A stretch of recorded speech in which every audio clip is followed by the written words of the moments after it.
तो Biot-Savart law gives value of magnetic field due to small portion of a current carrying conductor, which is called as current element. Consider a conductor which carries current I. Let Mn be the current element of length dl. dl length का एक element है, वो क्या है, उसका क्या नाम है, Mn.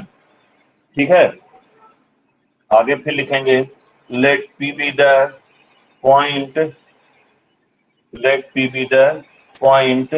अभी डायग्राम नहीं बना, फिर मैं बना दूंगा. At distance r from element,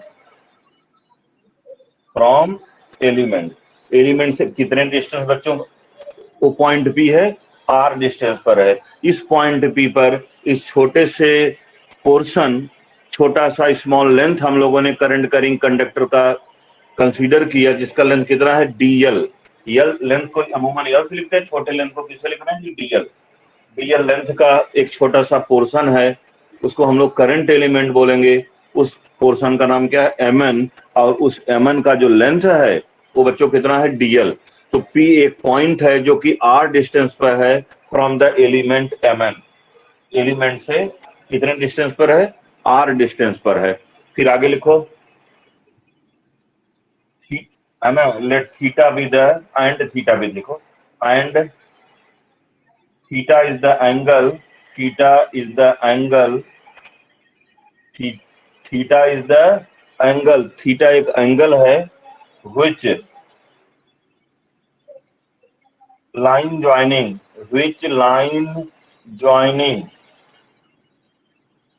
element, line joining element to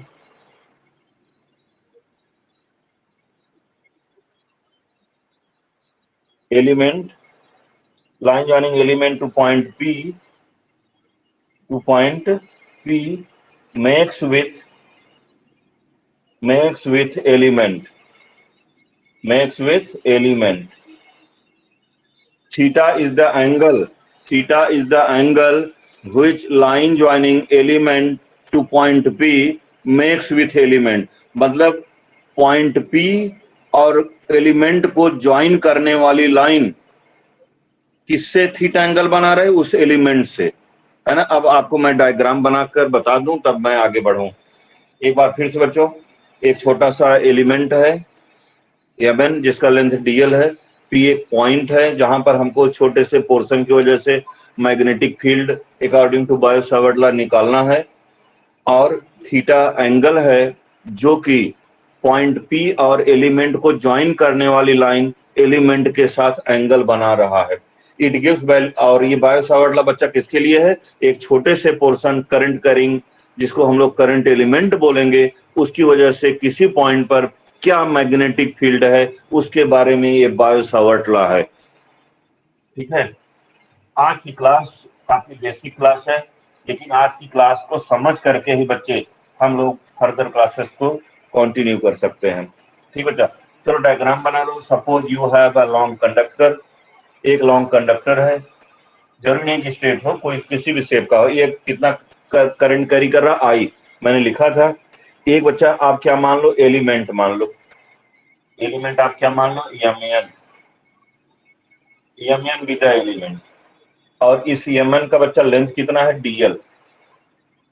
इस Mn का लेंथ कितना है, dl, बहुत स्मॉल है. और एक पॉइंट P ले लो जो कि कितने डिस्टेंस पर, r डिस्टेंस पर है. Line joining point P to element और इस P पॉइंट को ज्वाइन करने वाली line joining point P and element makes angle theta. कितना एंगल बना रहे बच्चों, थीटा बना रही.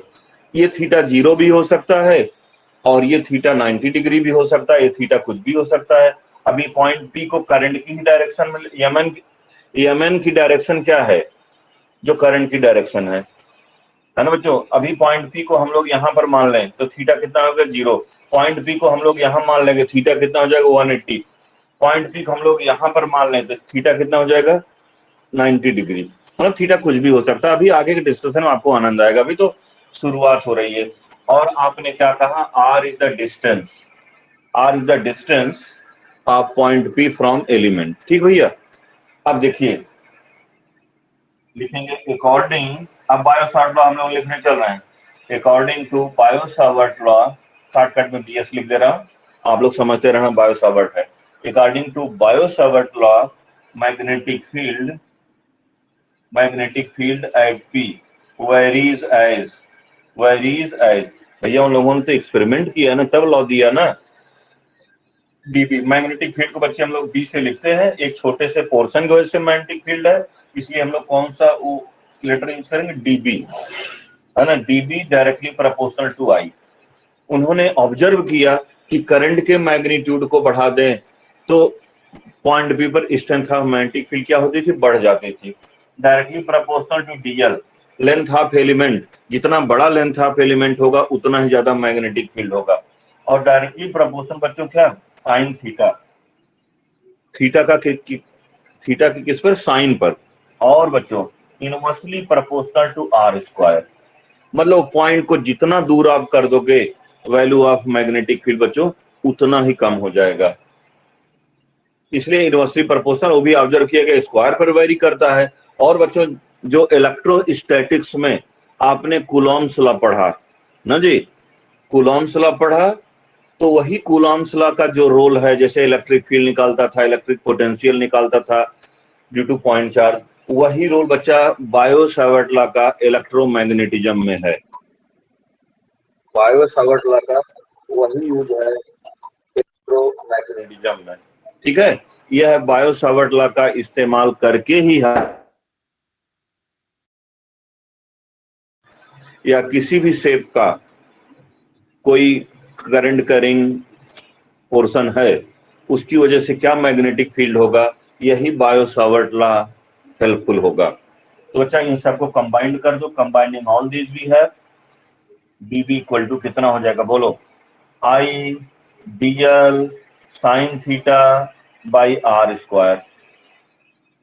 और आप जानते हो आप कि किसी भी प्रोपोर्शनलिटी की साइन को जब हम लोग रिमूव करते हैं कांस्टेंट और इक्वल साइन लगती है। एक बार फिर से मैं बता देना चाहता हूँ, x directly proportional to y का मतलब क्या हुआ बच्चों, x और y का रेशियो एक फिक्स वैल्यू आती है, कांस्टेंट आता है।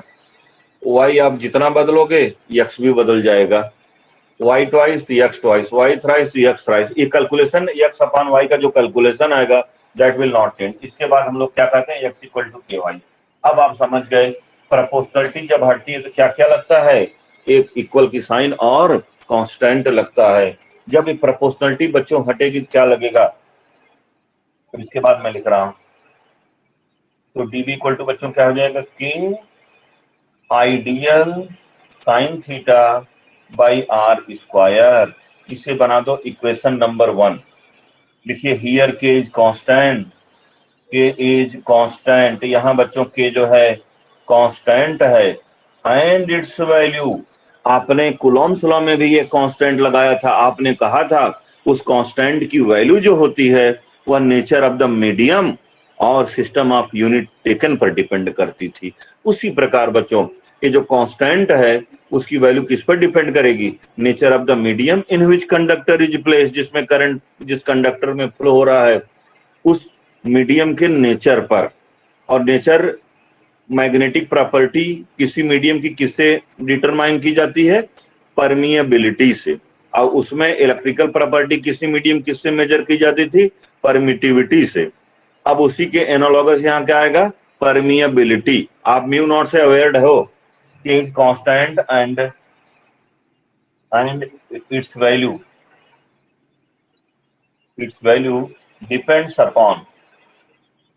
its value depends upon nature of the medium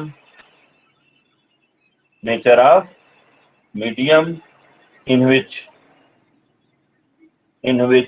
conductor is placed, nature of medium in which conductor is placed, and system of unit used, भैया मैं थोड़ा सा छोटा लिख रहा हूं लेकिन मैं बोल भी साथ साथ रहा हूं, सिस्टम ऑफ यूनिट यूज्ड, ये ऐसा ही सिस्टम है कि सीजीएस है, आपने क्या लिया, तो बच्चों कई बार अभी आपको मैं इस फार्मूले को कहवाऊंगा, dB equal to k i dl sine theta by are square. और बच्चों आप जो है अपने एग्जाम्स में लग जाइए, बिल्कुल आसार हैं। फर्स्ट आपका जो फर्स्ट सेमेस्टर होने वाला है उसका कंडक्ट होने के बिल्कुल आसार हैं, इसलिए आप एग्जामिनेशन मोड में रहिए। जैसे इंजीनियरिंग के बच्चे 1-2 महीने के बाद फिर जब फर्स्ट सेमेस्टर 6 महीने का होता है, 3 महीने ठीक है जनरल पढ़ते हैं, इसके बाद सीरियस हो जाते हैं। तो आप लोग है ना अपने स्कोर को बढ़ाना है तो किसी भी एग्जाम को स्किप मत करिए। बहुत जिंदगी मौज की हो यार, कितना मौज किया जाएगा। अब पढ़ने का समय है कि देखो भैया, तो k is constant and this value depends upon nature of medium in which conductor is placed and system of unit used। अब आगे लिख रहा हूं बच्चों, तो इन ESI सिस्टम में and in vacuum, and for vacuum कर दो या इन वैक्यूम कर दो, एक ही बात है, एंड फॉर वैक्यूम कर दो, एंड फॉर वैक्यूम। वैक्यूम में बच्चे डबल यू होता है। 5 लोगों से पूछोगे वैक्यूम की स्पेलिंग बताओ तो 4 लोग डबल सी बताएंगे, एक सिंगल यू बताएंगे। ठीक है, 4 एक बार तुम टेस्ट करके देख लेना। डबल यू होता है in SI and for vacuum. के बच्चा जानते कितना था कैलकुलेशन में? कि आता है 10⁻⁻7 10⁻⁻7 टेस्ला मीटर पर एम्पियर, टेस्ला मीटर पर एम्पियर। और एंड रिटर्न एज, जैसे आपने 9 × 10⁻9 कूलॉम्स लॉ में पढ़ा था ना कांस्टेंट, और उसको किस टर्म में एक्सप्रेस किए थे? पर इलेक्ट्रिक माने एब्सोल्यूट परमिटिविटी के टर्म में आपने एक्सप्रेस किया था। अब इसी कांस्टेंट को किस टर्म में एक्सप्रेस किया जाएगा? परमिएबिलिटी के टर्म में। किसी मीडियम में मैग्नेटिक इफेक्ट जितना ज्यादा बढ़ जाता है उसकी परमिएबिलिटी उतना ही ज्यादा कहलाती है, मैंने बताया था। And written as mu naught by 4 pi, mu naught मतलब 0, mu naught by 4 pi।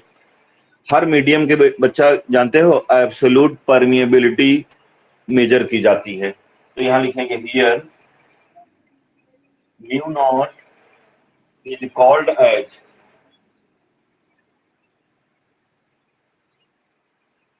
absolute permeability, absolute permeability of free space.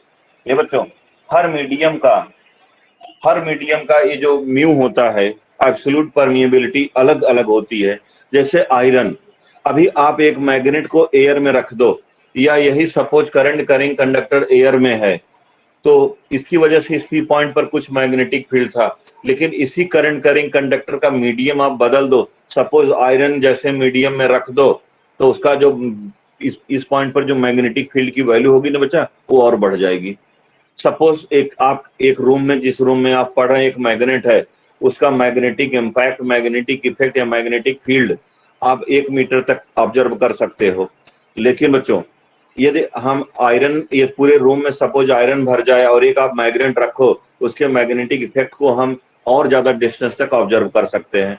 तो इसको हम लोग बोलते हैं, है ना, आयरन की जो परमिएबिलिटी है वो मोर देन है आयरन से। इक्वालिटेटिव मीनिंग है परमिएबिलिटी का। तो absolute permeability of free space, तो 10। तो अब बच्चा बताओ क्या होगा? 10 वी हैव बच्चों क्या? dB इक्वल टू, बोलिए, mu not by 4 pi i dl sine theta by are square. यही बच्चा बायो सावर्ट लॉ है। आपसे पूछ, ये वर्किंग फार्मूला लिख दो। आपसे पूछा जाए कि बायो सावर्ट लॉ बताओ, तो बोले सर ये पूरा लैंग्वेज तो नहीं बोल सकते हैं, लेकिन बोलिए तो फार्मूला सुना दें। सुनाओ भाई। तो dB equal to mu not by 4 pi i dl sine theta by are square. 5 बार अपने मन से कहो अभी, 5 टाइम्स मन में कहो अभी। मैं तो क्लास में होता तो मैं कहता भाई तेजी तेजी चिल्लाओ। 5 टाइम्स मन में कहो,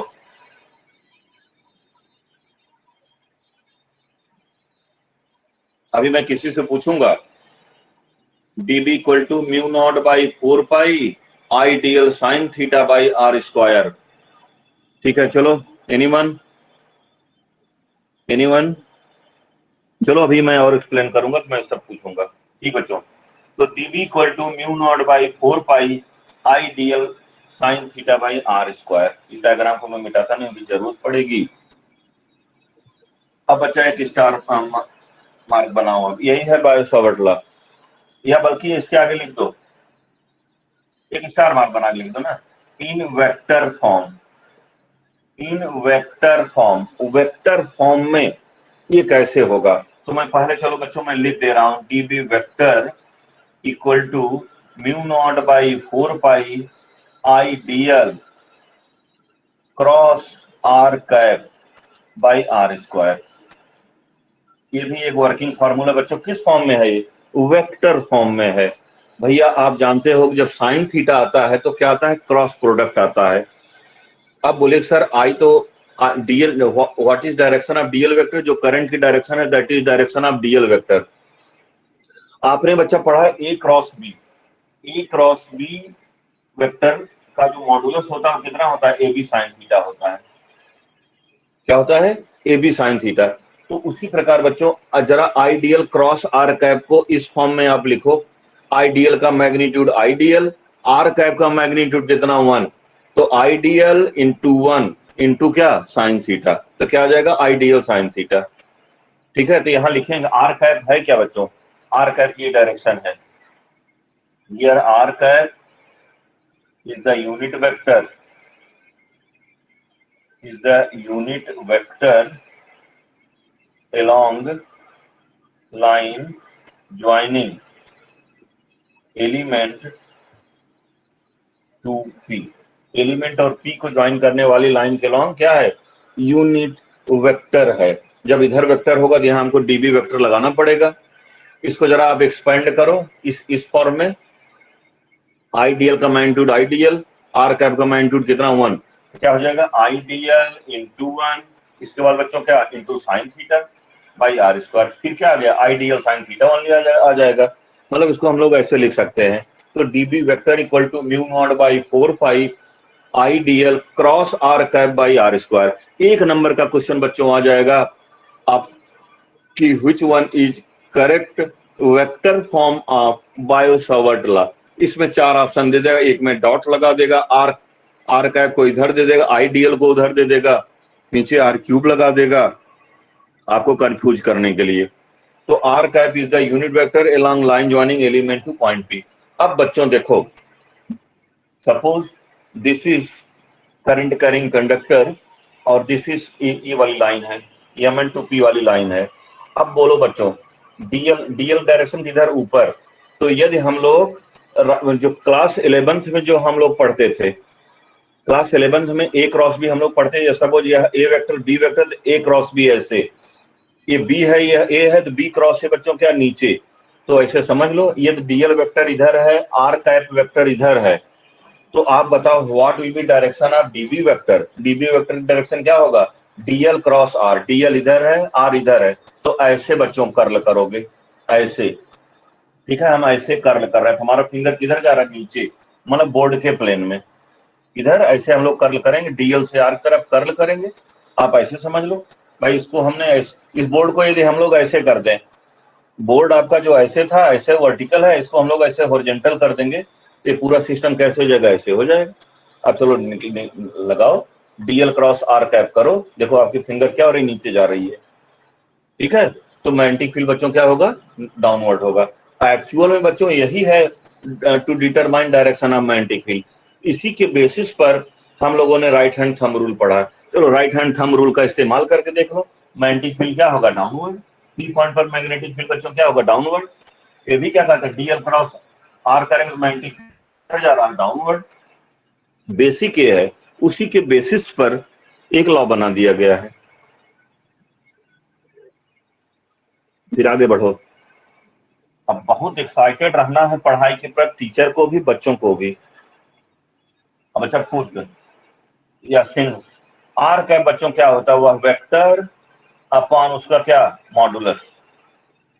आर वेक्टर का मॉडुलस आर होता है। आर कैप क्या होता है बच्चों? वह वेक्टर अपान उसका क्या? मैग्नीट्यूड।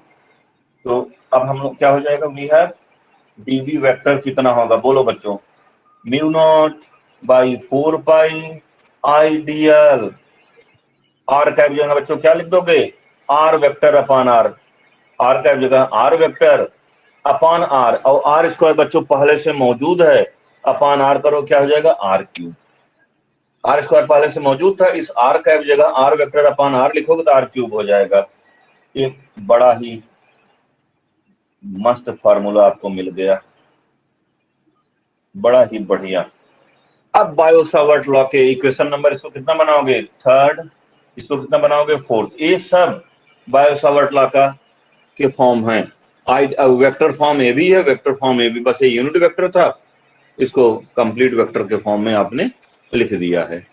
ठीक बच्चों, इतनी बातें आप सीख गए, फिर आगे हम बढ़ते हैं।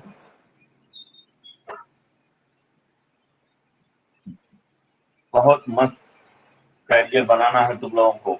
जो भैया पढ़ेगा वो बढ़ेगा, और खाना सब उतना ही खाएंगे, पढ़ो चाहे मत पढ़ो। बायो सावर्ट लॉ में अब हम आगे बढ़ने चल रहे हैं बच्चों। फिर एक स्टार मार्क बनाओ कि थीटा इक्वल टू बच्चों 0 हो जाए, थीटा 0 हो जाए और 180 डिग्री हो, थीटा 0 हो या 180 डिग्री हो, तो बच्चा पॉइंट पी, थीटा 0 के लिए पॉइंट पी यहाँ हो, थीटा 180 के लिए पॉइंट पी यहाँ हो, उल्टा ना जी, इस डायरेक्शन में। करंट की डायरेक्शन ऊपर है और लाइन ज्वाइनिंग डायरेक्शन अपोजिट हो जाएगी। तो थीटा 0 और 180 समझ गए बच्चों। तो देन बच्चा डीबी जानते कितना हो जाएगा? Then dB equal to 0 from equation 2। क्यों? सिंस साइन 0 भी 0 और साइन 180 भी 0। तो एक बहुत बढ़िया बात, इसको न्यूमेरिकल में आप हमेशा अप्लाई करोगे। मेरी इस बात को याद रखना कि भैया इलेक्ट्रिक फील्ड की इंटेंसिटी ई जो था वो सीधे सीधे 1/4 pi epsilon nought q by are square पर डिपेंड करता था। लेकिन बच्चों एक मिनट यार, लेकिन बच्चों एक चीजें बताओ, इलेक्ट्रिक फील्ड चार्ज क्यू है, क्यू चार्ज यहाँ चाहे आर ले लो, चाहे आप आर यहाँ ले लो, चाहे आप आर यहाँ ले लो, चाहे आर यहाँ ले लो, है ना जी। हर पॉइंट पर इलेक्ट्रिक फील्ड की इंटेंसिटी बच्चों क्या आती थी? सेम आती थी। लेकिन magnetic field due to current element या due to current carrying conductor ऐसा बच्चों नहीं है। ये पी पॉइंट भले आर डिस्टेंस पर हो, यहां से आर डिस्टेंस पर लो, लेकिन थीटा पर भी मैग्नेटिक फील्ड डिपेंड करती है। जब साइन 0 हो जाएगा, पॉइंट पी करंट की डायरेक्शन में रहे या उसके एंटी डायरेक्शन में रहे, ऐसे पॉइंट्स पर मैग्नेटिक फील्ड 0 होता है। न्यूमेरिकल्स में हर स्टेप पर आप इसका इस्तेमाल करोगे।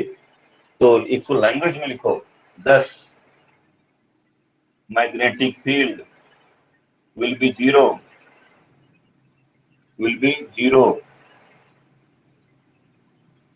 at points which are along or opposite to direction of current.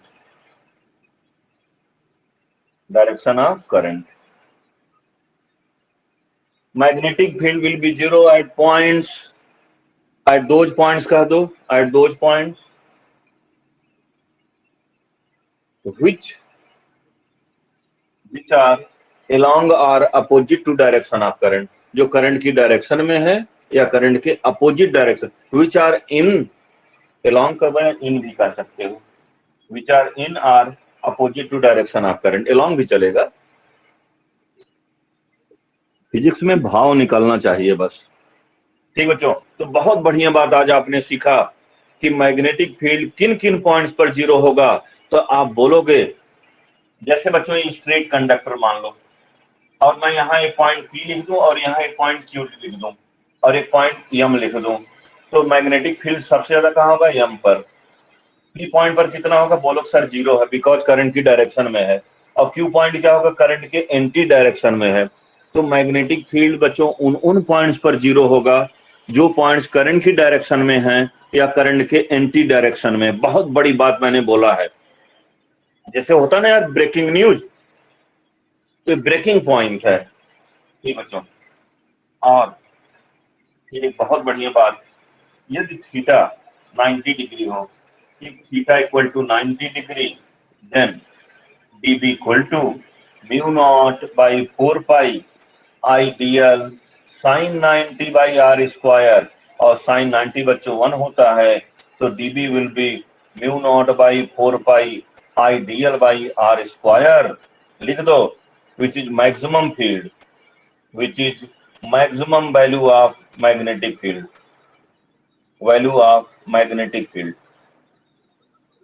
ठीक है। अब मुझे कोर्स की भी चिंता आपके है, और मैं हमेशा टारगेटेड रहता था 15-20 अगस्त तक मेरा कोर्स 50% पोर्शन कंप्लीट हो जाए। लेकिन बच्चों I assure you within August, है ना जी, आपका मैं फर्स्ट टर्म का सिलेबस अच्छे ढंग से मैं खत्म करूंगा। बस हमको 2 यूनिट पढ़ाना, 2 क्या, एक लेसन चली, 1 यूनिट चल ही रही है, एक और है। अब बच्चा बताओ, देखो बोले सर इतना पढ़ने से फायदा क्या हुआ हम लोगों को, जब पूरा कंडक्टर हो उसकी वजह से मैग्नेटिक फील्ड ना पता हो। तो बच्चा यहां लिखो, magnetic field due to whole conductor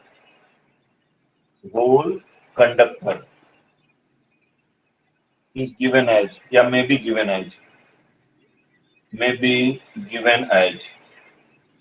कैसे दे सकते हैं बच्चों बोलो, B equal to integration dB. Integration dB का मतलब क्या हुआ, कितना, एक एलिमेंट इसका मैग्नेटिक फील्ड प्लस इसका मैग्नेटिक फील्ड प्लस इसका मैग्नेटिक प्लस इसका प्लस इसका पूरे कंडक्टर का हो जाएगा बच्चों, है ना। उसी को हम लोग क्या बोलते हैं, समेशन, यहाँ लिमिट रहेगा। तो B इक्वल टू क्या हो जाएगा, mu not by 4 pi i DL sine theta by are square, पूरे को क्या बच्चा इंटीग्रेट करना है। ये magnetic field due to whole conductor हुआ। अब हम लोग जब भी हमारा कोर्स का नाम ही है, हमारे सिलेबस में क्या है, bio Savart law and it's applications.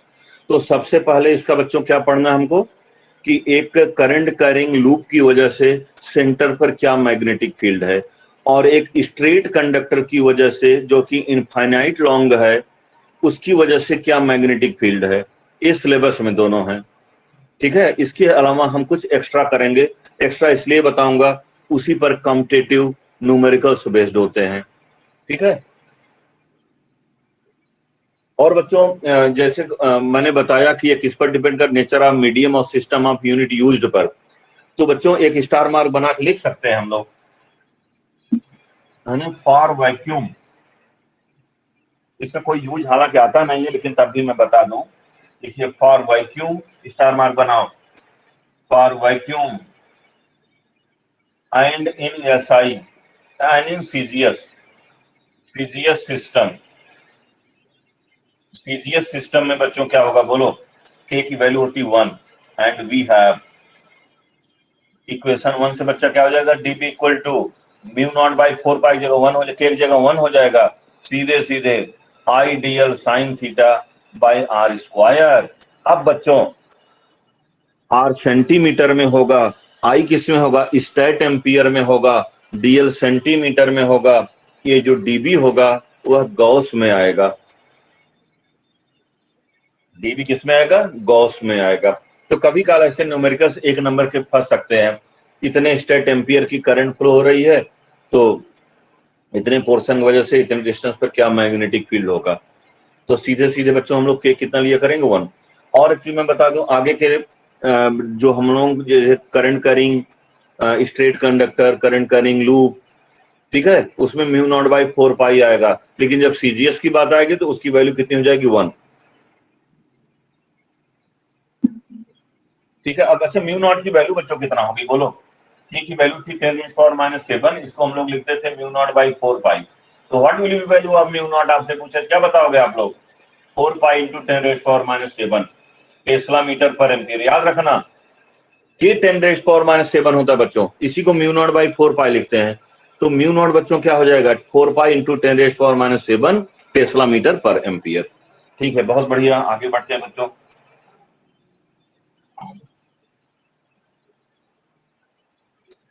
चलिए,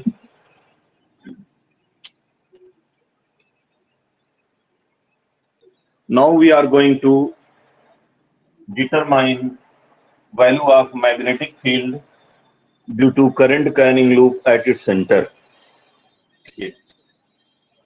Magnetic field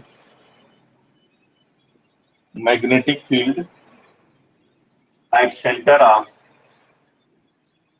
current carrying loop, current carrying circular loop, circular loop होना सर, लूप तो कुछ भी हो सकता है, current carrying circular loop, magnetic field at centre of current carrying circular loop. तो बच्चों आप you consider a circular loop, ये बहुत क्लोज है, इतने क्लोज है कि उसको हम नेकेड आई से देख नहीं सकते। मतलब भैया करंट इधर से जा रहा है ऐसे और करंट इधर से ऐसे वापस आ रही है, तो चाहिए ना डिस्कनेक्शन, थोड़ा सा ये डिसजॉइंट रहता है। अब बच्चों क्या है, O is the centre, I is the current. इस P पॉइंट पर बच्चों हमको क्या निकालना है, इस करंट कैरिंग लूप की वजह से P point O centre O पर क्या मैग्नेटिक फील्ड होगा। लिखिए, consider a circular loop, consider a circular loop, circular loop of radius r which carries current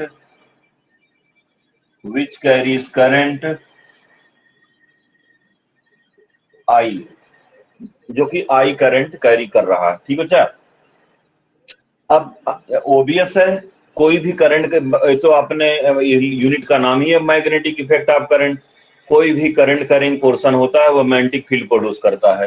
ये भी करंट कैरिंग लूप है बच्चों, ये क्या करेगा, मैग्नेटिक फील्ड प्रोड्यूस करेगा। लेकिन हमारा टारगेट क्या है, इसके सेंटर पर इस पूरे करंट कैरिंग लूप की वजह से क्या मैग्नेटिक फील्ड होगा, चलो उसका कैलकुलेशन हम लोग करते हैं। यहाँ लिखिए, कंसीडर, लेट लिख दो या कंसीडर लिख दो ना, consider an element Mn of length dl,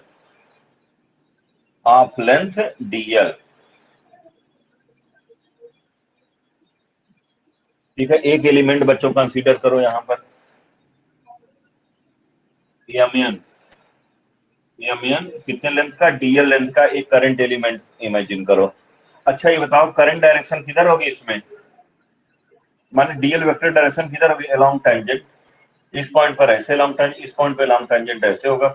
अब करंट एलिमेंट और ऑब्जर्वेशन पॉइंट को मिलाओ, ये एंगल बच्चों कितना हो जाएगा, theta 90 degree, theta will be what 90 degree.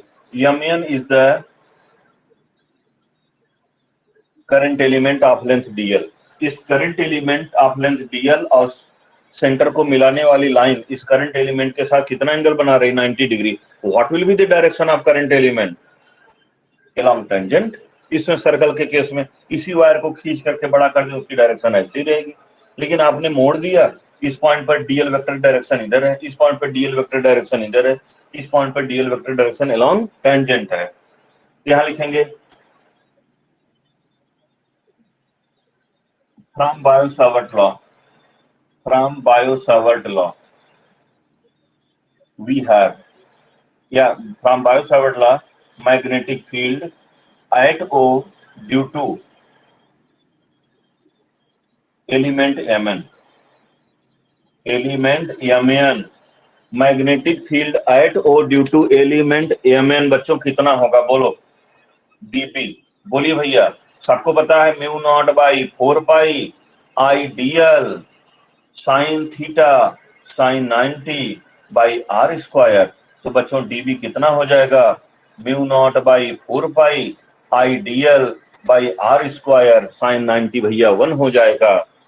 अब आप एक चीज बताओ, ये जो पूरा सर्कुलर लूप है ऐसे छोटे छोटे एलिमेंट से मिलकर के बना है, और हर एलिमेंट का मैग्नेटिक फील्ड जब भी निकालोगे इतना ही आएगा, mu not by 4 pi i dl sine 91 हो जाता है, आई dl बाई आर, इसका भी वही आएगा, कहीं किसी का भी निकालोगे।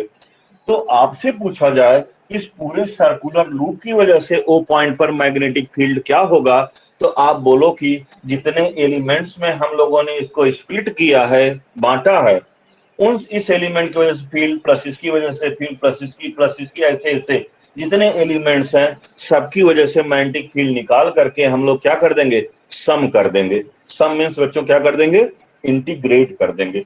देखो इस पोर्शन की वजह से मैग्नेटिक फील्ड, जरा राइट हैंड थंब रूल लगाओ, करंट इसमें अलॉन्ग टेंजेंट, इस पोर्शन की वजह से इधर है, मैग्नेटिक फील्ड क्या जगह डाउनवर्ड, इस पोर्शन की वजह से यहाँ पर करंट डायरेक्शन ऐसे, तो राइट हैंड थंब रूल लगाओ, यहाँ मैग्नेटिक फील्ड डाउनवर्ड, इसकी वजह से डाउनवर्ड, हर पोर्शन की वजह से क्या डाउनवर्ड। और बच्चों एक चीज और बहुत बढ़िया मैं बता दूं, कोई सर्कुलर लूप है ना, उसकी वजह से करंट डायरेक्शन निकालनी हो तो आप क्या करोगे, करंट की डायरेक्शन में कर्ल करोगे, करंट की डायरेक्शन में फिंगर्स को कर्ल करो, थंब जिधर पॉइंट करे वो डायरेक्शन ऑफ मैग्नेटिक फील्ड होती है ना। मान लो करंट अपोजिट डायरेक्शन में है तो magnetic field outward, current clockwise है तो मैग्नेटिक फील्ड बच्चों क्या हो जाएगा, डाउनवर्ड। ऐसे देख लो, राइट हैंड थंब रूल से भी देख लो, करंट की ये डायरेक्शन है, ऐसे पकड़ो फिंगर क्या नीचे, करंट की डायरेक्शन ऐसे पकड़ो, फिंगर क्या बच्चा नीचे, करंट डायरेक्शन ऐसे है नीचे, तो राइट हैंड करंट थंब को किधर करो, इन द डायरेक्शन आप करंट करोगे, फिंगर क्या नीचे। तो आप देख रहे हो, तो एक बहुत बढ़िया तरीका क्या है, करंट की डायरेक्शन में फिंगर्स को कर्ल कर दो, थंब जिधर पॉइंट करे वो डायरेक्शन ऑफ मैग्नेटिक फील्ड होता है। बहुत कंसेप्चुअल टॉपिक अब चलना शुरू हुआ है, अब तो पहली बार मजा आएगा।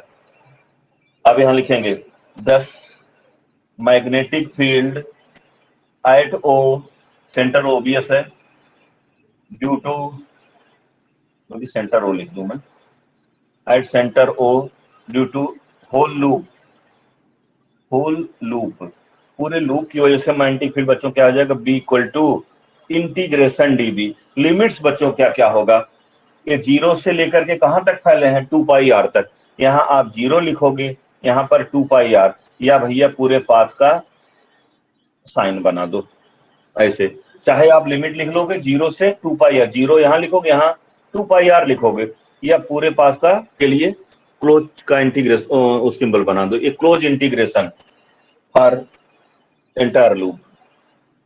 तो B equal to close integration, ये लाइन इंटीग्रेशन है, लेंथ के अलॉन्ग है ना बच्चों, क्लोज इंटीग्रेशन डीबी। चलिए बहुत बढ़िया डिस्कशन। तो डीबी बच्चों बी कितना हो जाएगा, देखो यहां लिख दो, mu not by 4 pi i dl by are square. अब बच्चों क्या क्या कांस्टेंट है बोलो, mu nought 4 pi constant, i constant, current की वैल्यू कांस्टेंट है, बाई आर स्क्वायर, ये हो गया डीएल। अब बच्चों बताओ, ये पूरे पास के लिए DL plus DL plus DL plus DL plus DL plus DL करते आएंगे, यहां जब पहुंचेंगे तो क्या मिलेगा, 2 पाई आर मिलेगा। मतलब इस इंटीग्रेशन की वैल्यू कितनी होगी, 2 pi R, mu not by 4 pi I by are square into 2 pi R. ये बच्चा आर स्क्वायर इससे यहां से कैंसिल हो जाएगा, ठीक है, एक आर ऊपर वाला, पाई पाई कैंसिल नहीं कर रहा हूं बच्चों, ध्यान देना, पाई कैंसिल नहीं कर रहा हूं मैं। तो बी इक्वल टू क्या हो जाएगा, म्यू नॉट बाई 4 पाई, जैसे इलेक्ट्रोस्टैटिक्स में हम लोग 1/4 पाई एप्सिलॉन नॉट सब में लिखते थे, सिमिलरली हम लोग बच्चों म्यू नॉट बाई 4 पाई सब में लिखेंगे, mu naught by 4 pi 2 pi आई, 2 पाई और ये आई, एक आर यहां से कट जाएगा, 2 पाई आई बाई आर। यही बच्चों इक्वेशन नंबर 2 हो गया, यही आपका वर्किंग फॉर्मूला हुआ, mu not by 4 pi 2 pi I by r, और ये इंटीग्रेशन डीएल की वैल्यू कितनी हुई, 2 पाई आर, ठीक है, DL plus DL plus DL पूरे पास के लिए कितना आएगा, 2 पाई आर आएगा, ठीक है। कोई दिक्कत, आप लोगों ने एक छोटे से पोर्शन वैसे मैग्नेटिक फील्ड निकाले, क्योंकि पूरा लूप ऐसे ही स्मॉल एलिमेंट से मिलकर के बना है और सबकी मैग्नेटिक फील्ड की डायरेक्शन एक है, तो टोटल मैग्नेटिक फील्ड निकालने का मतलब सारे पोर्शन की वजह से जो मैग्नेटिक फील्ड हो उसका सम मीन्स क्या कर दें हम लोग, यहाँ इंटीग्रेट कर दें पूरे क्लोज पाथ के लिए, है ना जी। तो इस डीएल की वैल्यू कितनी, mu not by 4 pi constant, i constant, r square constant, dl integration value बच्चों कितना होगी, 2 पाई आर, ठीक है। अभी 8 बजे के बाद आपका डाउट क्लियरेंस सेशन चलेगा। फिर अब चलो बताओ आप लोग, for loop having n turns. अच्छा मान लो लूप के पास 2 टर्न होते तो पहले टर्न को जैसे magnetic field mu not by 4 pi 2 pi I by r, लेकिन एक टर्न और होता बच्चों, क्या करते 2 से मल्टीप्लाई करते, क्योंकि उसकी भी current direction wise magnetic field की वही डायरेक्शन होती। 3 टर्न होते तो उसकी भी मैग्नेटिक फील्ड की डायरेक्शन वही होती, जो पहले टर्न की है वही दूसरे टर्न की वही तीसरे टर्न की। तो n टर्न हो गए बच्चों, तो n टर्न्स की मैग्नेटिक फील्ड की एक ही डायरेक्शन होगी। तो यहाँ एक स्टार मार्क बनाओ और लिखो फॉर लूप हैविंग या ऑफ हैविंग n टर्न्स, बच्चा कितना हो जाएगा, b equal to mu not by 4 pi 2 pi n i r loop 2 pi n i by r, mu not by 4 pi 2 pi n i by r. ये भी एक working formula है, इसको भी WF लिख लो। फिर एक बच्चा स्टार मार्क बनाओ और semi circular loop, semi circular current carrying conductor हो। ये बच्चा सेमी सर्कुलर हो, सेमी सर्कुलर मतलब आधा सर्कल हो। तो ये बताओ जो आप इंटीग्रेट इसको, ये डीएल पूरे पाथ के लिए था, ये कितना आता था पूरे सर्कल के लिए 2 पाई आर, आधे सर्कल के लिए बच्चों कितना आएगा, ये पाई आर आएगा, मतलब 2 पाई आर बाई 2 आएगा। आधे सर्कल के लिए कितना आएगा 2 पाई आर बाई 2। ठीक है, तो for semi circular current carrying conductor B equal to कितना हो जाएगा बच्चों, बोलो half of mu not by 4 pi 2 pi n i by r. पूरे का हम लोग क्या कर देंगे बच्चों, हाफ कर देंगे। ठीक है, पूरे का हम लोग क्या कर देंगे, हाफ कर देंगे। तो आज बच्चों जो हम लोग फॉर्मूला पढ़े उसका क्या क्या नाम हुआ, पहले बायो सावर्ट लॉ का बच्चों बताओ आप।